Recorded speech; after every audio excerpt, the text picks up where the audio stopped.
बिस्मिल्लाहिर्रहमानिर्रहीम। अस्सलाम वालेकुम। मैं हूँ रुखसाना मलिक।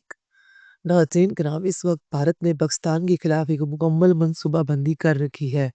इस मरतबा भारत की जानिब से एक बड़ी जंग मुसल्लत किए जाने के इशारे मिल रहे हैं। तमाम तर शवाहिद और इंडिकेटर्स इस तरफ इशारा कर रहे हैं।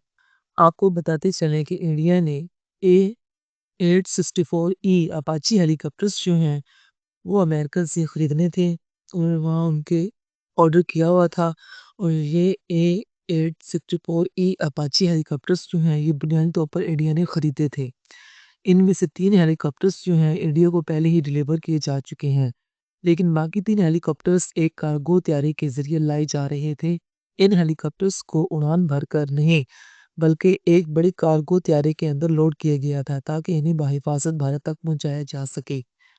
दिलचस्प बात ये है कि ये कार्गो त्यारा जिसके ऊपर भारतीय झंडा भी लगा हुआ था, अमेरिका की रियासत एरिज़ोना से उड़ा और बर्तानिया के ईस्ट मिडलैंड एरिया पर जाकर उतरा।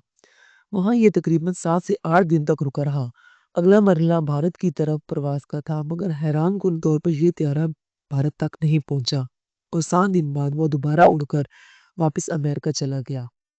यूं वो 3 अपाची हेलीकॉप्टर्स जो भारत को मिलने वाले थे, भारत तक पहुंच ही नहीं सके। इस मामले पर भारत में काफ़ी हलचल मची हुई कि आखिर ऐसा क्या हुआ कि जो हेलीकॉप्टर्स इनके दिफाई निज़ाम के लिए आने वाले थे, वो अचानक वापस क्यों चले गए? ये अपाची हेलीकॉप्टर्स दुनिया के ताकतवर तरीन जंगी हेलीकॉप्टर्स में शुमार होते हैं। भारत ने इनका ऑर्डर अमेरिका से दिया था ताकि इन्हें सरहदी इलाकों, ख़ास तौर पर पाकिस्तान की सरहद के करीब इस्तेमाल किया जा सके। मगर अब इनके वापस जाने से भारतीय मीडिया खामोश है और हुकूमत की जानिब से भी कोई बाज़ाब्ता वज़ाहत नहीं की गई। बाद रिपोर्ट के मुताबिक मुमकिन है कि किसी तकनीकी या कानूनी मसले के बायस इन हेलीकॉप्टर की तरसील रोक दी गई हो, या फिर अमेरिका की जानिब से किसी खुफिया पॉलिसी फैसले के तहत ये कदम उठाया गया हो। लेकिन फिलहाल हकीकत ये है कि भारत की 3 अपाची हेलीकॉप्टर्स जो इसके जंगी असासे बनने वाले थे, वापस अमेरिका चले गए हैं और ये भारतीय दिफाई इदारों के लिए किसी झटके से भी कम नहीं है। दूसरी जानिब गुज़श्ता रात पाकिस्तान ने भारत की जानिब से एक अहम इंटरसेप्ट किया। तकरीबन 12 घंटे तक इसराइली ड्रोन्स के ज़रिए पाकिस्तान की फ़िज़ाओं में जासूसी की जाती रही। ये कोई मामूली खबर नहीं बल्कि एक बड़ी डेवलपमेंट है। भारत को पाकिस्तान की सरहद के करीब पकड़ा गया और पाकिस्तान ने इसराइली साख्ता ड्रोन को इंटरसेप्ट करके भारत की एक और साजिश को बेनकाब कर दिया। भारत ने इस मामले को छुपाने की भरपूर कोशिश की लेकिन वो नाकाम रहा।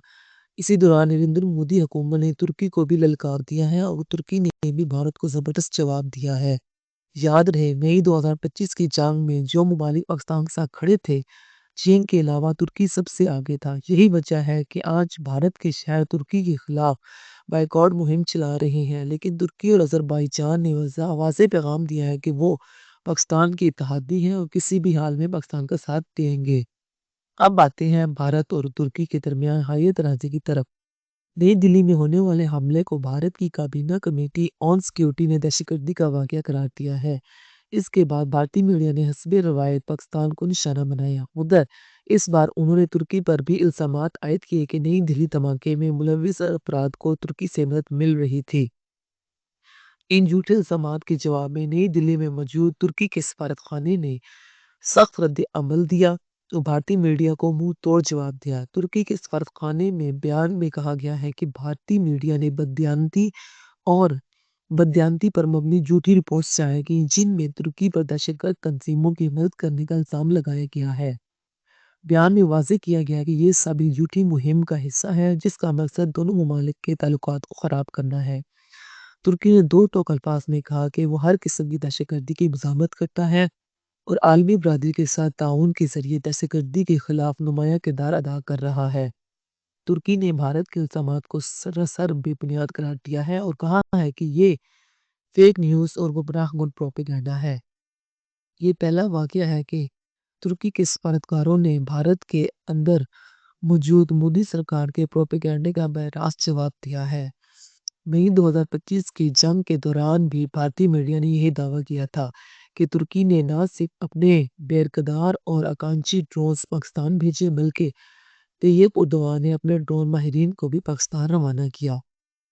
इसी बुनियाद पर भारत ने तुर्की की एक कंपनी का लाइसेंस मंसूख कर दिया था جو بھارت کے ہوائی اڈوں پر گراؤنڈ ہینڈلنگ کرتی تھی، اور بھارتی میڈیا نے یہ دعویٰ کیا کہ اس کمپنی میں طیب اردوان کی بیٹی کے شیئرز ہیں۔ یہ ایک طویل کشیدگی ہے جو بھارت اور ترکی کے درمیان جاری ہے، مگر حقیقت یہ ہے کہ ترکی کا پاکستان سے دفاعی تعاون بالکل معمول کی بین الاقوامی پالیسی کے تحت ہے، جیسا کہ دنیا کے دیگر ممالک آپس میں کرتے ہیں۔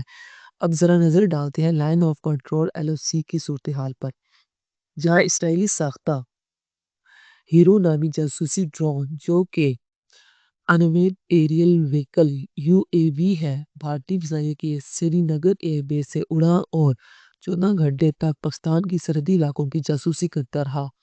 بھارت نے اس ڈرون کو چھپانے کے لیے ایک شہری ہیلی کاپٹر بیل 407 کے کال سائن سے اسپوف کیا، یعنی ریڈار پر یہ ایک سویلین جہاز کی طرح ظاہر ہو رہا تھا، مگر حقیقت میں یہ اسرائیلی ڈرون پاکستان کی پوزیشنز کا مشاہدہ کر رہا تھا۔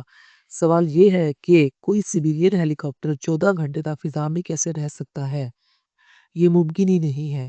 بھارت کا یہ اقدام ظاہر کرتا ہے کہ وہ مسلسل پاکستان کے خلاف خفیہ جاسوسی کارروائیاں کر رہا ہے۔ یہ نہیں، بھارت نے اپنی ہائی ویز پر فائٹر جیٹس کی لینڈنگ اور ٹیک آف کی مشقیں بھی شروع کر دی ہیں، جو کسی بڑے عسکری آپریشن کی تیاری کا اشارہ ہے۔ ناظرین کرام، یہ حالات معمول کے نہیں ہیں۔ پاکستان کے لیے یہ الارمنگ سچویشن ہے۔